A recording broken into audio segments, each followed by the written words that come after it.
This is the X-Zone Broadcast Network, broadcasting worldwide on broadcast affiliates and satellite program providers, including CNN Broadcast Network, Sirius Satellite Network, Star Media, Good News Radio Network, Angel Broadcast Network, Wiki Broadcast Network, and WPBN TV. For more information on the X-Zone Broadcast Network, visit us at www.xzbn.net.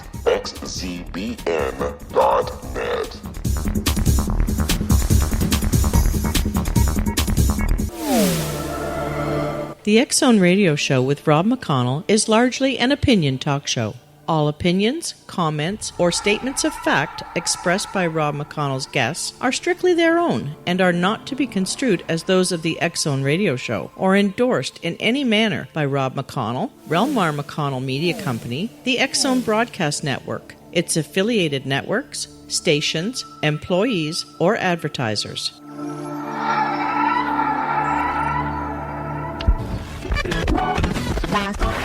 All Hit Radio.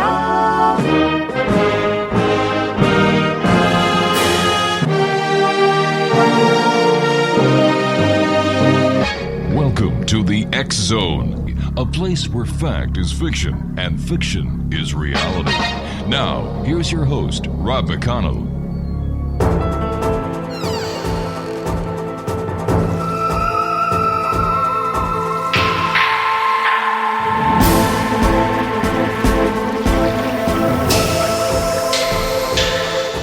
And welcome back, everyone. I am Rob McConnell, and yep, we're still coming to you from our broadcast center in Hamilton, Ontario, Canada, on the X-Zone Broadcast Network Talk Stream Live. Let me see, Radio X throughout Europe, and broadcast affiliates and networks right around this great big world of ours. If you'd like to check us out online on all social media sites, X-Zone Radio TV, our main website is xzoneradiotv.com. And to find out what other programming we have available for you, 724, 365, on the X-Zone Broadcast Network, visit www.xzbn.net. Everybody remembers the Untouchables. Remember Elliot Ness, who was played by Robert Stack, and then Kevin Costner played... No, it wasn't Kevin Costner, it was... Yes, it was. It was Kevin Costner, right. Yes. Who played Elliot Ness. Sean Connery played one of the detectives. And, of course, in most recent times, we have The Sopranos. And people seem to be, taken in by the Mafia, the Cosa Nostra. Look at Goodfellas, that movie with Robert De Niro and another bunch of great actors. Seem to capture the imagination of a lot of people, but what many people do not realize is that the Mafia is very real. The Cosa Nostra is very real. And my guest this hour is Danielle Simone, and we're going to be talking to Danielle, who is the author of two books. One book that is coming out in a couple of weeks, the Lufthansa Heist, and another book that's going to be coming out in the near future, The Pierre Hotel Affair. Now, he is a Mafia expert. He uses his experience and personal interaction with Henry Hill to discuss the course of events that led to the path his life took. He's going to be explaining to us if life would have been different for Henry if he had not been caught and arrested. The Mafia is real. And joining us now is a true Mafia historian and the co-author of the Lufthansa Heist, behind the $6 million cash haul that shook the world, with Henry Hill. And the upcoming The Pierre Hotel Affair is Danielle Simone. And Danielle, welcome back to the X-Zone. Great having you again with us. It is my pleasure to be with you, Rob. I remember after we aired your interview with us a couple of months ago, people were saying, well, geez, we thought that the Mafia, the Cosa Nostra, the Luciano family, and the Gambino family, these were all, made-up stories, part of the fake news. And you mean it's real? And I said, well, of course, you heard the interview. Why do people in today's society still think that the Mafia, the Cosa Nostra, aren't real? In my opinion, Rob, primarily because of the way it's been glamorized in the media, in films, on television. You mentioned The Sopranos TV series a few minutes ago, and I think that subconsciously the public, because of that glamorization, views the mafia has some sort of a fantastical, non-fictionalized type of organization, but it is indeed very, very much real. Is the actual structure of the organized crime families in reality the same way as we would have seen in The Godfather, where each family has their designated area, their boss, their soldiers, their associates, and so on? Yes, it was precisely in that structure years ago, decades ago, to be more accurate, Rob.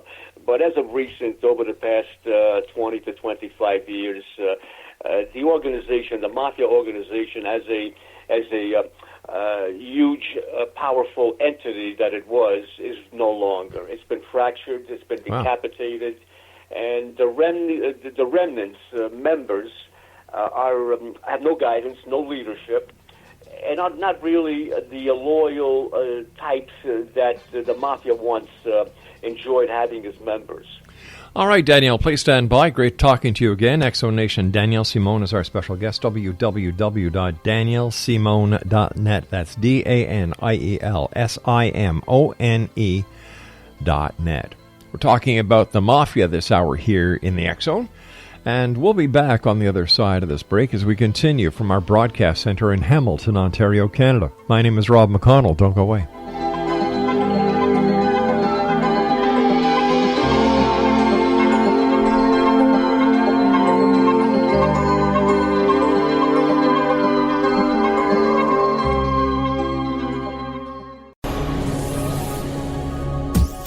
This is the X Zone Broadcast Network, broadcasting worldwide on broadcast affiliates and satellite program providers, including CNN Broadcast Network, Sirius Satellite Network, Star Media, Good News Radio Network, Angel Broadcast Network, Wiki Broadcast Network, and WPBN TV. For more information on the X Zone Broadcast Network, visit us at www.xzbn.net.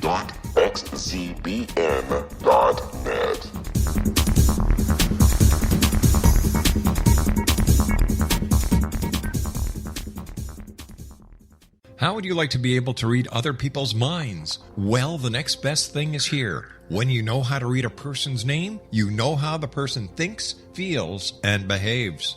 Each letter in our name holds a key to unlock our true essence. Our name contains both our gifts and challenges in this lifetime. Mnemology science discovers personality secrets hidden in the placement of the letters of our names, including the first and last impression people remember about us. Sharon shows us how to interpret the arrangement of letters as outlined in her book, Know the Name, Know the Person. Sharon Lynn Wyeth created mnemology science after 18 years of research and testing her theories, and has supported thousands of people around the world in understanding themselves and others better. You'll enjoy Sharon's unique teachings as she shares her system to learn the gifts behind your given birth name. Even if you don't like your birth name, there are jewels in this book. If you're thinking of changing your name, ready to name your child, or wanting to get along better with others, this is the book for you. If you'd like to improve your relationships and change your life for the better, get the book today, Know the Name, Know the Person, or visit www.knowthename.com. That's www.knowthename.com.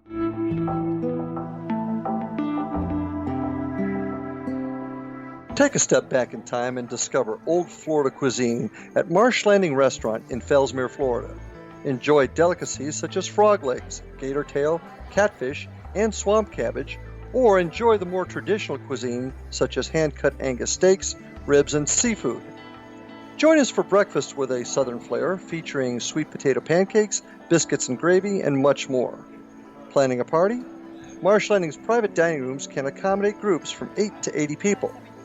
While you visit, enjoy the historic pictures, artifacts, and stories that line the walls. Marsh Landing is truly a unique experience. Marsh Landing Restaurant, 44 North Broadway in historic downtown Fellsmere. or visit marshlandingrestaurant.com. Marsh Landing, Old Florida cuisine at its best.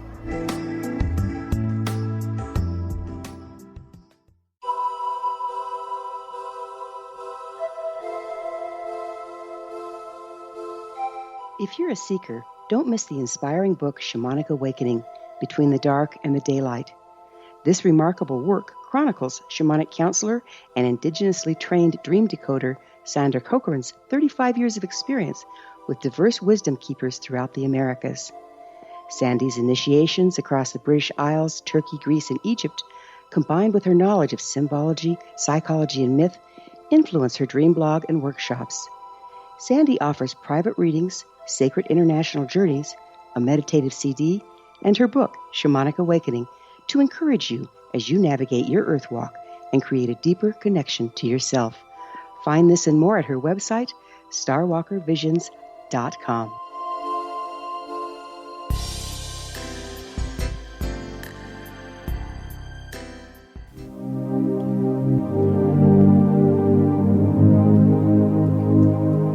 Welcome back, everyone. Daniel Simone is our special guest, and he is a true Mafia historian. He's also an author. And Daniel, how did you get involved, or how did you gain the title of being a Mafia historian? I really can't answer that, Rob, in all honesty. I guess through the various interviews and television appearances that I've made over the past several years, I've evolved, I guess, by reason of association as a Mafia historian. But in essence, I'm actually I'm trained as a novelist, an author, and I specialized in sensational crimes, primarily because of the public interest. It's a genre that the public cannot simply be satiated of, and this continuous interest, immense interest, that is the reason why I focused on this particular genre. And I enjoy it, in all honesty. I grew up in a neighborhood in Queens County, New York City, where it was infested with mafia gangsters and wannabes. And I sort of grew up watching this element evolve from a regimented, powerful organization to what is now, as I mentioned earlier, a fragmentized, disorganized entity that only has a few remaining members without any leadership or proper guidance. Well, what happened to the Mafia to become defragmented? What happened to the structure and the loyalty within the families? Was it law enforcement that crushed the Mafia, or did the Mafia self-implode? Several reasons. It did self-implode in a certain sense, but also a smattering of aggressive U.S. attorneys, prosecutors, armed with the relatively new RICO statutes, known as the RICO law, aggressively went after the higher-ranking members of the New York City five families, and were able to decapitate each one of those families. Many of the members of the hierarchy of the Mafia families were incarcerated for life without any possibility of parole. But then there was another reason. Competing factions have risen. For example, the Serbian, I won't call them the Mafia because the only true Mafia organization, the traditional Mafia organization, is the Sicilian faction. Right. But the Serbians, for example, organized Serbian criminals infiltrated our shores here and began competing with the Mafia. Albanian organized criminal factions, the Russians. So all of a sudden, several competing factions evolved, and the Mafia was busy defending itself against these aggressive U.S. attorneys. And for all those reasons, all combined, it just began disintegrating. Is there any truth to the rumor that in the late 60s, in the time of JFK that the Mafia was actually working with the FBI? In fact, speaking of JFK, his father, Joe Joseph, Kennedy, yeah. had been in bed with a very famous Chicago boss. His name was Sam Giancana. Sam Giancana, as a favor to Joe Kennedy, ensured that JFK would win several primaries, and which in turn, eventually, those winnings of those 2 or 3 primaries that Sam Giancana orchestrated ensured JFK's path to the White House. Wasn't there also a connection between the Mafia and the CIA when it came to events that were going on in Cuba? Yes, the CIA had contracted Sam Giancana, the same mob boss I described a few seconds ago, right, to assassinate Castro. Several attempts were made, and of course they failed. And needless to say, the CIA retained its ties to Sam Giancana and his associates. But then, when Robert Kennedy, JFK's brother, right, as Attorney General, began aggressively going after Sam Giancana's associates, at that point, Sam Giancana turned to Joe Kennedy and said, "Hey, what's going on here? We ensured that your son would be in the White House, and now your other son, who was appointed Attorney General, is giving us a tremendous amount of grief and problems." And Joe Kennedy dismissed it as simply an image for the public that his sons were pretending to go after the mob. But in reality, Robert Kennedy was very much serious about destroying the Mafia. And ultimately, Sam Giancana, in collaboration with the CIA, the FBI director, the former FBI director, actually orchestrated the assassination of JFK. Wow. So was Oswald the patsy? Was there a connection between Oswald, the CIA, or was Oswald set up to be the person who all this attention would be pointed to keep the Mafia as well as the other agencies that were involved or allegedly involved with the JFK assassination out of the picture? Well, your term of calling Oswald a patsy is precisely what he was. Oswald was a fanatic, a political fanatic, pro-communism. Right. And when he was given the opportunity to assassinate Kennedy, he embraced that idea. And according to my findings, and I really delved into this in great depth, Oswald did not know that other shooters had been placed in the various areas of where the assassination actually took place. So as far as Oswald knew, he was the one who actually fired the fatal shot that killed JFK. But in reality, there were 2 other shooters in place, and the fatal bullet came from another area known as the grassy knoll. Right. Everyone has heard about the grassy knoll of that particular area. And in fact, there are videos, films I should say, that clearly evidence that the fatal bullet came from the front of the motorcade and not the rear of the motorcade where Oswald was positioned. And of course, we're talking about the Zapruder film at this point. Precisely, yeah. Rob, yes. This had to be a conspiracy that went further than the CIA, further than the FBI, in order for this to be pulled off. For example, wasn't the Army Intelligence Division, who always used to go and get into the crowds and also work as protective agents for the president, weren't they told to stand down? In a sense, yes. They were told to minimize the security. And in fact, J. Edgar Hoover, the former FBI director, had received intelligence bulletin that this assassination was in the planning, and he simply turned his back and instructed his subordinates to ignore the rumors as nothing more than empty rumors. So by ignoring what was developing, in essence, J. Edgar Hoover was one of the conspirators of the assassination. And the same applies with the former CIA director, who JFK had vowed to fire him and replace him.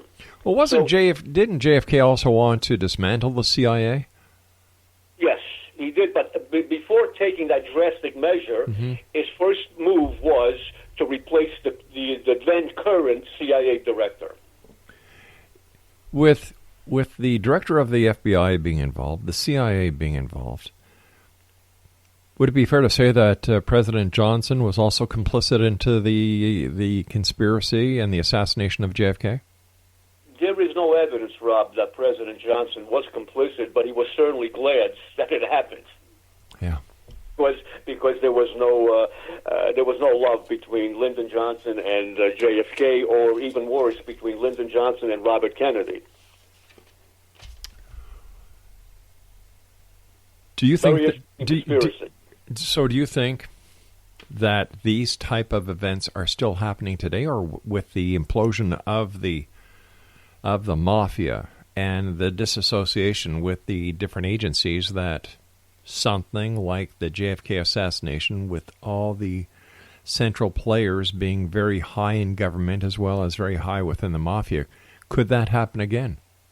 I don't believe so, because, as you well said, the implosion of the mafia has taken away that power that it once had. It had long-reaching tentacles, powerful families scattered throughout the entire United States, in all the major metropolises.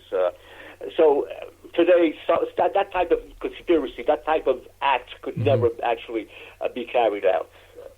Not to mention the fact that there really isn't anyone in leadership within the mafia who would have the capacity, the wherewithal to organize such a incredible assassination.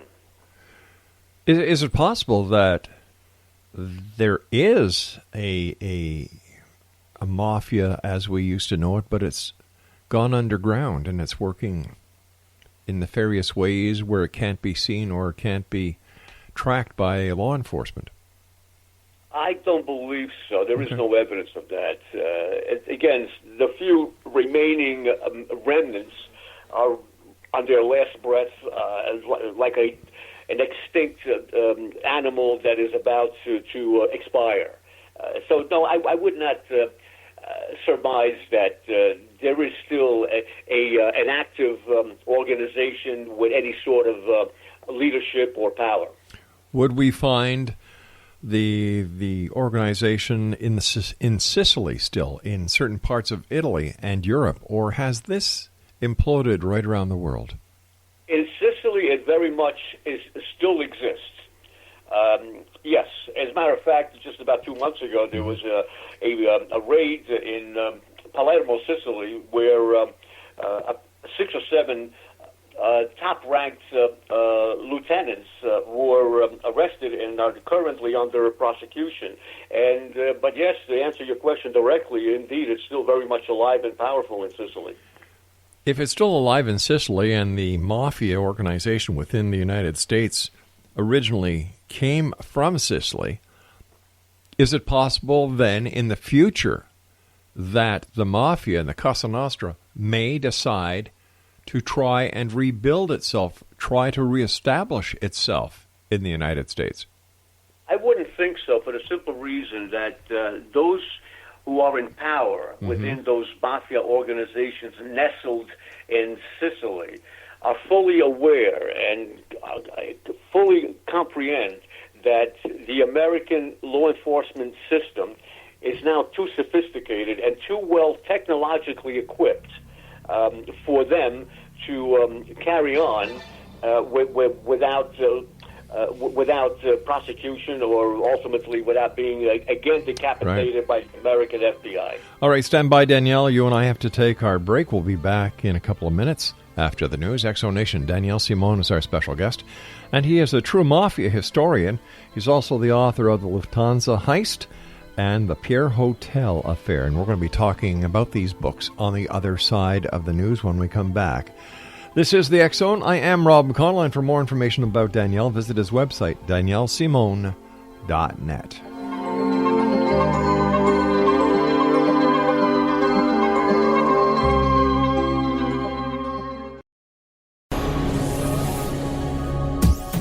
This is the X Zone Broadcast Network, broadcasting worldwide on broadcast affiliates and satellite program providers, including CNN Broadcast Network, Sirius Satellite Network, Star Media, Good News Radio Network, Angel Broadcast Network, Wiki Broadcast Network, and WPBN TV. For more information on the X Zone Broadcast Network, visit us at www.xzbn.net.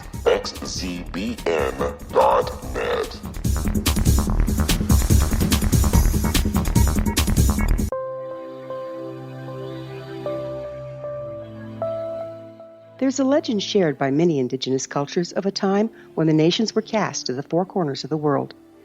Each nation was given a body of sacred knowledge that held a different portion of the truth to preserve. True reality could not be known until all the nations reunited, combining the information. If a single one was missing, the world could not be reborn and darkness would prevail. The Science of Magic Radio is dedicated to reuniting the sacred knowledge. With the understanding, none of us has all the answers, but together we can open new perceptions and possibilities. Through our combined vision, the world can be reborn into a place where darkness no longer prevails.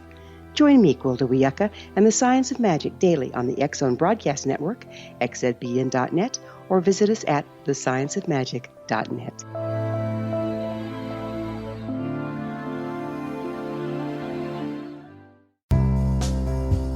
Gibbs A. Williams, Ph.D., is a practicing psychoanalyst, supervisor, researcher, and author in New York City. Much of his life has been dedicated to understanding nature and the uses of meaningful coincidences or synchronicities. His radical and original non-Jungian, non-mystical, non-magical theory of synchronicities illuminates much of the fog surrounding this challenging and perplexing topic. His ideas and manners are fresh, presented in a style that is both entertaining and highly informative. He is also an expert on crisis intervention, specially focused on violence reduction for the police and citizens, mastering anxiety, frustration, and stress without the use of medication, and effectively preventing and treating heroin addiction. Dr. Williams can be contacted at his email address at gwwilliamsny11@aol.com or visit his website at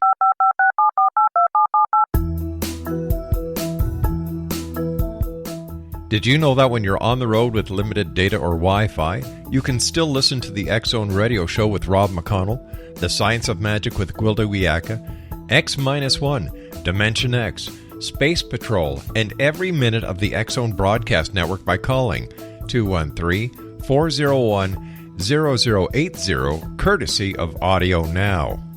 No smartphone, app, or internet needed. It saves your data plan, and it's free if you have unlimited minutes. Call 213-401-0080 to listen on any phone, anytime, anywhere. Remember 213-401-0080 for the best of the paranormal, parapsychology, and sci-fi radio programming anywhere, 24/7, 365.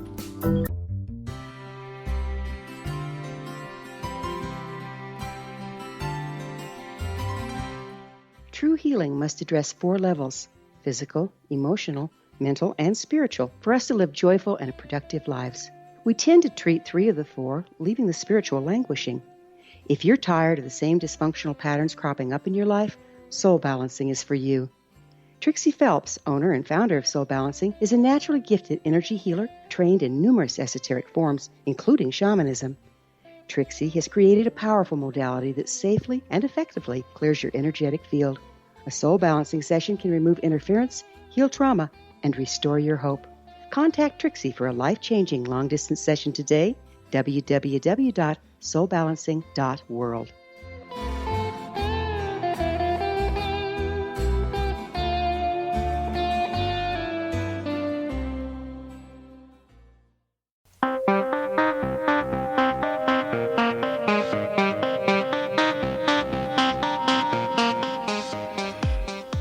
Welcome back, everyone. Danielle Simone is our guest. www.daniellesimone.net is his website.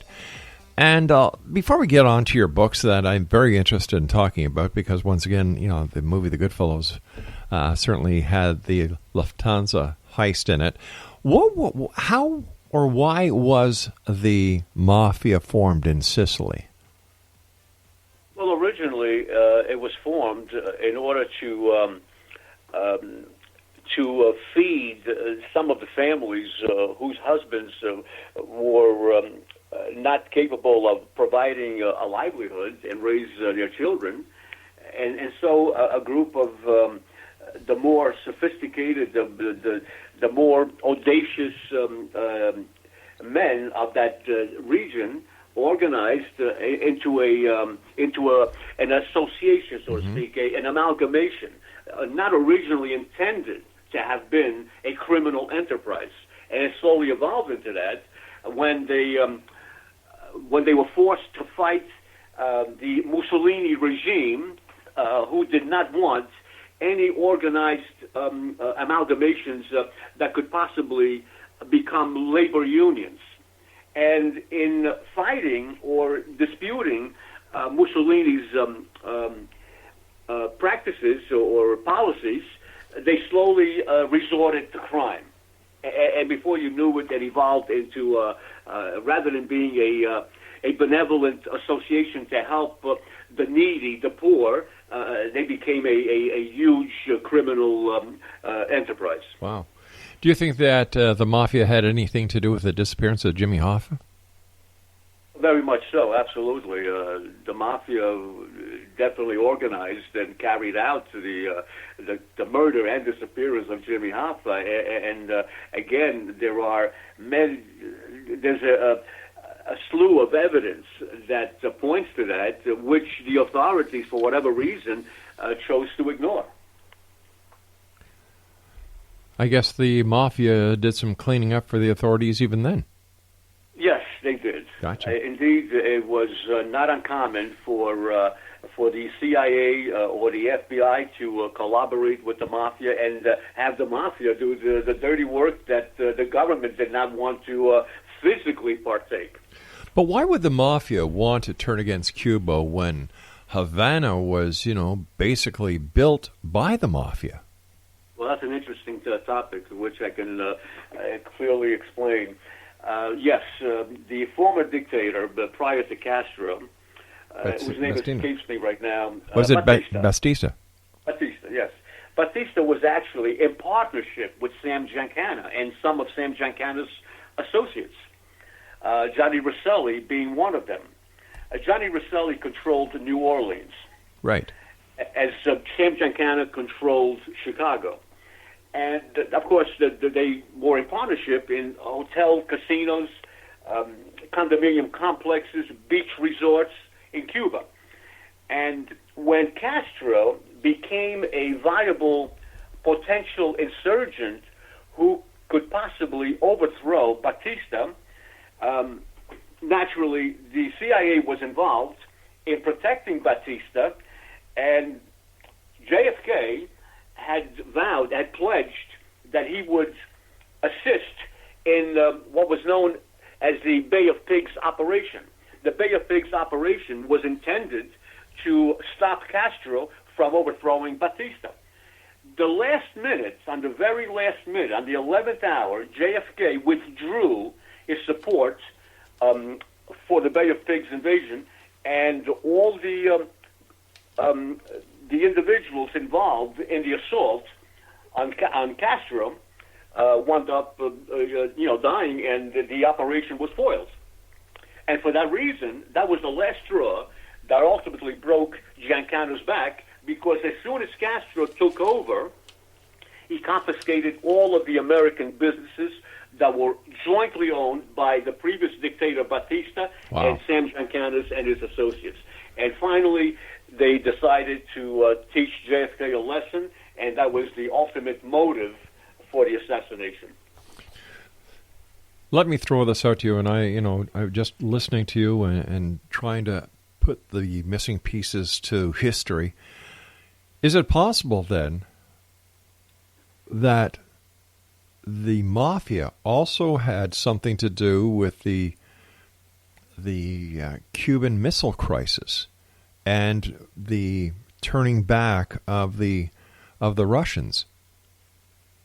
I did not see any evidence of that, or no involvement of the mafia in respect to that missile crisis. No, that was strictly a political issue between the American government and the then communist dictator Khrushchev. Nikita Khrushchev. Khrushchev, correct. Yeah. Thank you for the help. Yes. My great pleasure. No, but there was no involvement on the part of the mafia in respect to that. All right, let's get into a topic that I love because I watched this on Goodfellas. Now, in the movie Goodfellas, they talk about the Lufthansa heist. How accurate was the part of the Lufthansa heist that we watched in the Goodfellas movie compared to the real McCoy? Well, to be more accurate, Rob, the physical aspect of the robbery was never actually shown in the film Goodfellas. It was known, it was announced, it was heard on the radio right. news, but it was never actually shown. The details of organizing the heist were not mentioned or shown either.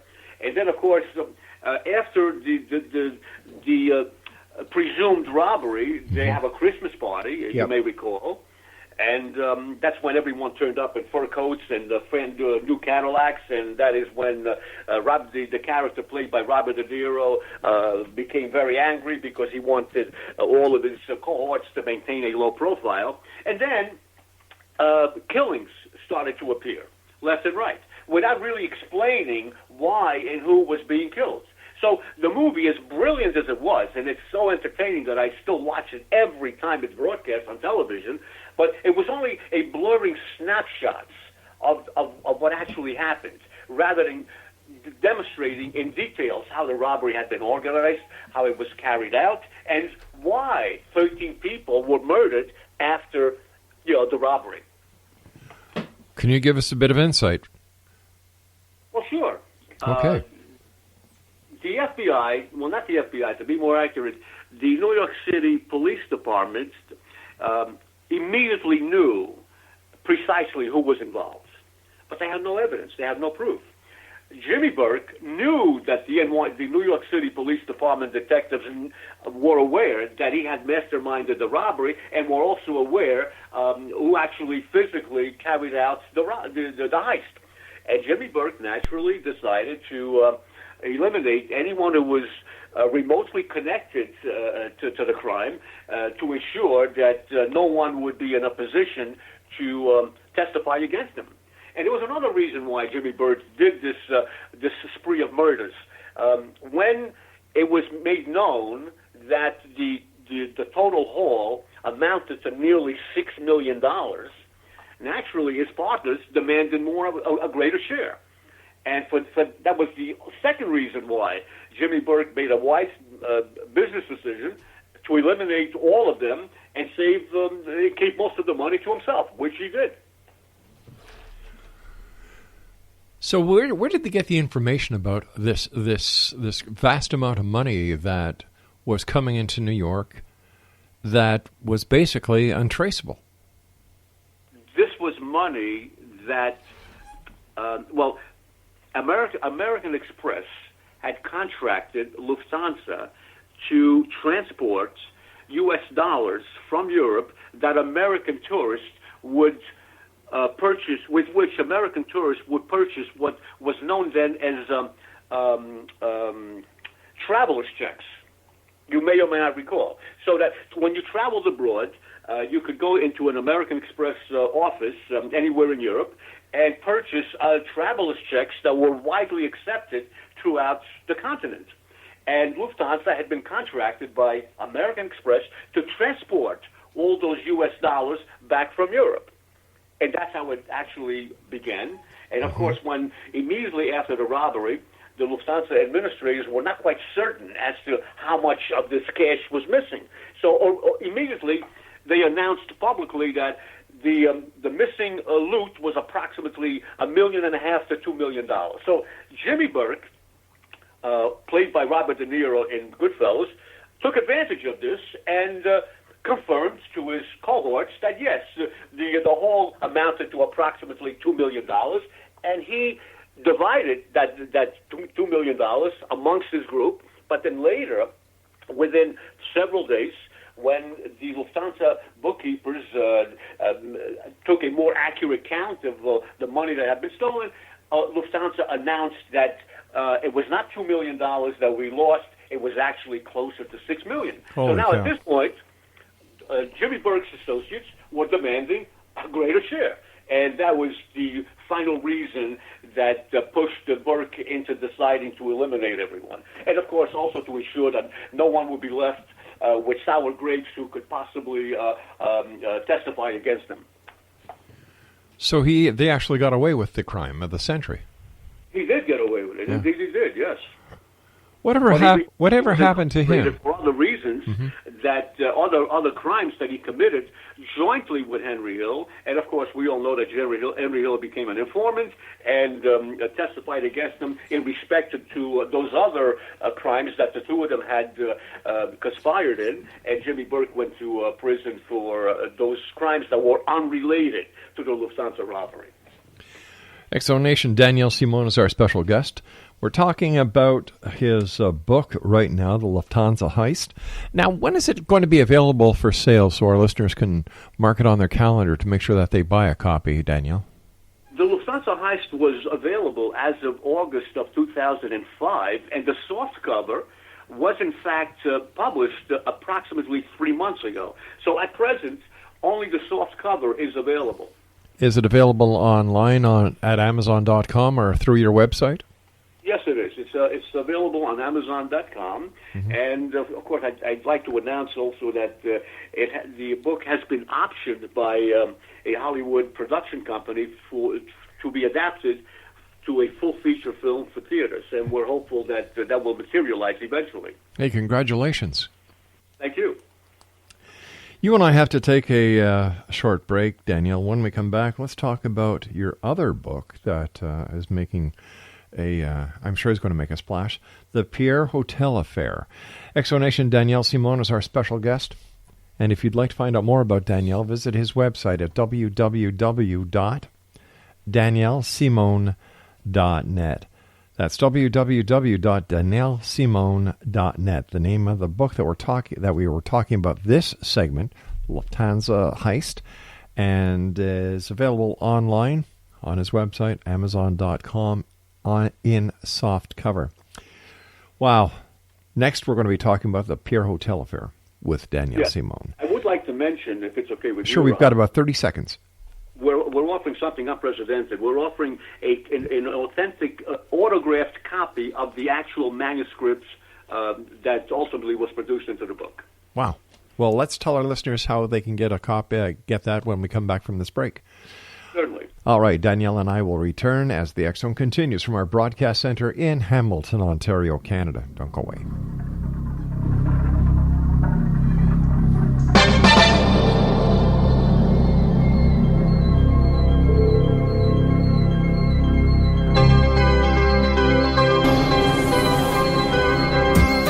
This is the X-Zone Broadcast Network, broadcasting worldwide on broadcast affiliates and satellite program providers, including CNN Broadcast Network, Sirius Satellite Network, Star Media, Good News Radio Network, Angel Broadcast Network, Wiki Broadcast Network, and WPBN TV. For more information on the X-Zone Broadcast Network, visit us at www.xzbn.net.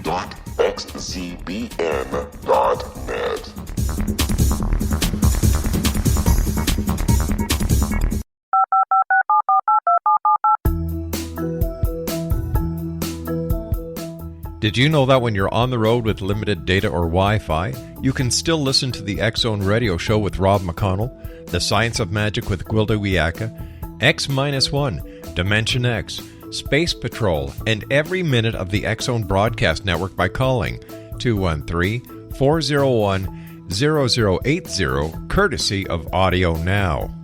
No smartphone, app, or internet needed. It saves your data plan and it's free if you have unlimited minutes.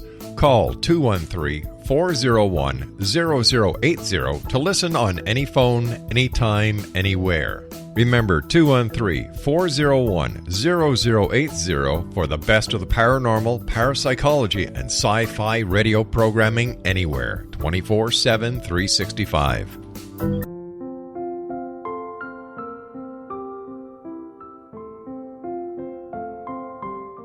I am Dr. Carl O'Helvey, founder, president of a new cancer foundation focusing on evidence-based physical, mental, and spiritual interventions, including natural cancer cures, prayer, meditation, affirmations, nutrition, and other related holistic cancer prevention and cure modalities. These are used in cancer education, research, and financing care. I ask for your help to continue this important work by donating at www.holisticcancerfoundation.com.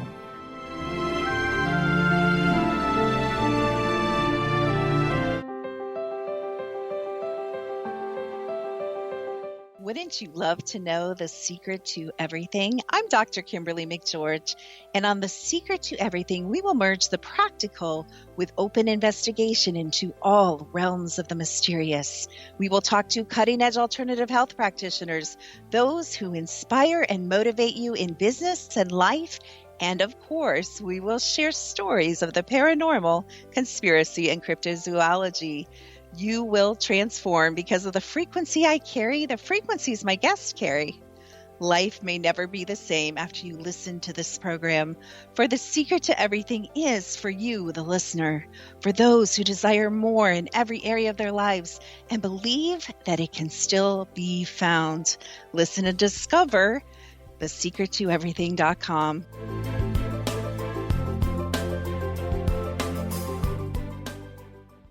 Little children aren't the only ones afraid of the dark. Millions of soldiers return from war zones with PTSD, anger, frustration, fear, and loneliness, much of which surfaces during the darkness of the night. You have the chance to change the lives of these American heroes. Songs and Stories for Soldiers.us provides free MP3 players for these men and women. With a list of 3 million songs in 16 different styles, 100,000 audiobooks, and 30,000 old-time radio programs, every veteran can find something to soothe and comfort them at no cost. All our players contain an 8-hour audio program designed to help veterans fall asleep. With 1,500 plus vets now participating, it's our goal to deliver 10,000 audio players this year. Go to our website at songsandstoriesforsoldiers.us. Help us help a veteran make it through the night.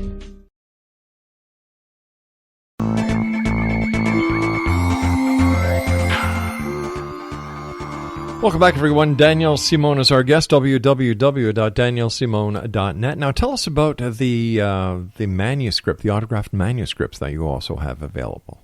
Oh, yes. This is an unprecedented offer that we're making, and very, very limited. It's a very limited offer. That is, we're offering an authentic, autographed copy of the manuscript to the book, and it's autographed by Henry Hill and myself. So it's available to be purchased on my website, and as I mentioned, it's a very limited offer. All righty. Tell us about your other book that is coming out, The Pierre Hotel Affair. Yes, the title is The Pierre Hotel Affair, and my collaborator in this project is the sole surviving gunman of the robbery, which took place in 1971. 1972, at the famous New York City opulent Pierre Hotel, where kings and queens have been hosted. It's still the preferred hotel of American presidents and foreign dignitaries as well. And in 1972, 8 armed robbers took the entire hotel complex under siege for nearly 2.5 hours, and ransacked the hotel safe deposit boxes where the guests would store their valuables, jewelry and cash and so forth, and walked out of there with approximately $28 million in jewels and cash. And it's important to note that in 1972, $28 million was equivalent to approximately $250 million at present value. Wow. Yes. And no one was prosecuted for the crime. Nothing but a $800,000 necklace was recovered. And this one very, very expensive necklace, a diamond necklace, was recovered by the FBI and nothing more. And as I mentioned, no one was apprehended and convicted or even prosecuted for it. But several of the armed robbers wound up killing one another over disputes insofar as dividing their loot, so to speak. So was that the big last heist? Well, that was the last big unrecovered heist. There have been others of much, much greater quantity, but they were not cash robberies. They were primarily involving jewels and artwork, and all of them, without exception, the perpetrators were apprehended, and most of whatever they robbed was recovered by the authorities. But the Pierre Hotel robbery was the last of the unrecovered, losses in history. That must have cost the insurance company quite a bit of money. Not really. No? And there's a very peculiar reason why. Most of the victims, most of the guests who had lost valuables, either cash or expensive jewelry, denied that they lost anything because of fearing, consequences from the government. For example, how do you explain that you had a $1 million necklace in a safe deposit box? The next question would be, where did you get it from? Where did you get the money to purchase such an expensive item of luxury? Or some safe deposit boxes had in excess of $1 million in cash. And how would one explain to the government that they had $1 million in a safe deposit box, which in the United States it is against the law? So for those reasons, the losses were understated, and many of the victims denied that they had lost anything at all. How can you deny it? Because they were breaking the law? When the guests were questioned, Mr. Smith, did you lose anything from your safe deposit box? They would say, no, I had nothing in there. And that's how it ended. Wow. Curious, but true. Tell us a bit about your other books, the other books that you've written. Well, the other books I've written were two biographies of two prominent female actresses. But, of course, I'm not at liberty to disclose who they are because I was merely a ghostwriter. And a ghostwriter is exactly that, a writer who is never revealed to the public. But it entailed two prominent actresses from the early 90s. And, of course, my Lufthansa heist book is my first published book that I'm credited as the author, or co-author, I should say. And my second upcoming book, the Pierre Hotel robbery, is, of course, the second, which will be will be released in May of 2017. So you've got quite a bit on the go, and with the option being put on for the movie. Any new books in the offing? Yes. I just completed a manuscript based on the Charles Manson affair. And interestingly, this is the first project out of maybe 200 or 300 that have been written about Charles Manson. This is the very first book that Charles Manson himself collaborated in the development of the project and endorses the project completely.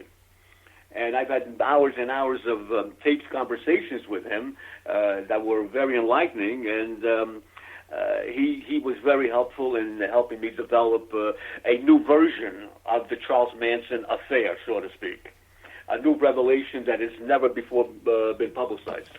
In fact, it's based on my manuscript. A series of documentaries are in production right now as we're speaking by the Reels channel, REELZ. You might have heard of it, or perhaps your listeners may have heard of it.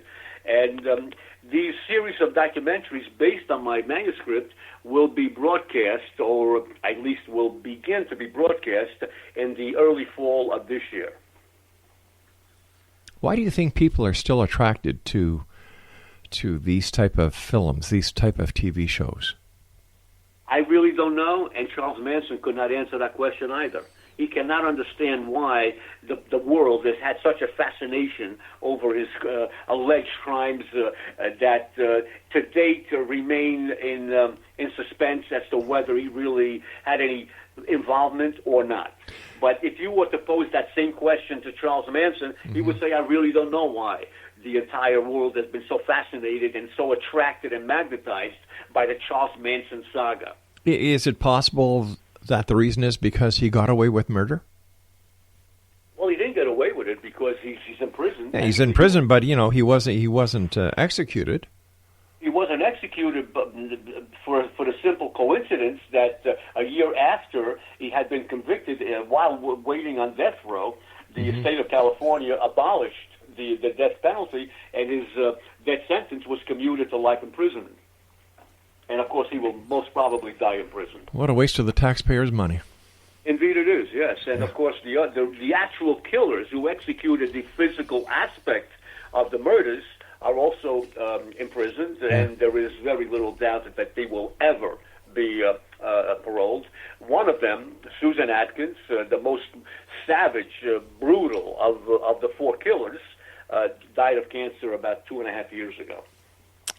But as far as whether Charles Manson himself had any implication or complicity in the murders, that has not yet been proven beyond reasonable doubt.